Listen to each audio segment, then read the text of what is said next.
What is the Ben Kane origin story, and how the hell did you end up getting here into this weird circus that we call the nutrition industry? Okay.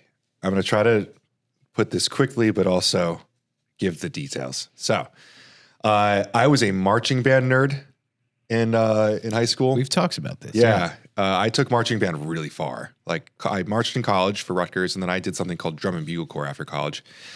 And I was really, really into music, but I kind of, I was extremely underweight when I graduated high school. I graduated high school about 160 pounds. For reference right now, after losing a lot of weight, I weigh 240, 230 pounds, somewhere in there. So it's a decent amount of difference. We have a follow-up question about that later. Still a big dude, though. I actually figured we were going to talk a decent amount about this because in like 2019, Joey had predicted that at some point I was going to become like some sort of endurance athlete and lose all the muscle. And you were totally right. Yeah. Noster Joey. But I wanted to become like regular sized. So I got into lifting and eating, and I have this thing where I overdo everything. Like anything worth doing is worth overdoing. And so once I became like a normal size, I decided I wanted to be an abnormal size. And I took that really, really far. I went to Rutgers for dietetics. I was working at Vitamin Shop. After working at GNC for a number of years, I worked at Vitamin Shop. One night, I was closing up shop.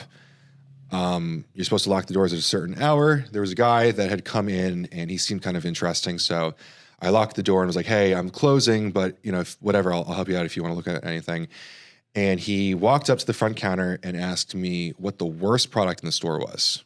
And I took him to a product. We can talk about what the product that was later. C4? That's a weird question to ask. Why did he ask that? Because he was Mark Glazier. Oh, he wanted to know what you knew. And I answered at that point, it was a while ago. And this is before people had an understanding of supplements like they do now because of content like we create. I answered in a way that like normal people would not have been able to answer at that time. And he offered me a job on the spot. I actually dropped out of college and went to Nutri-Brow. How old were you? Mid-20s, early 20s. But I had been working in retail for a long time at that point.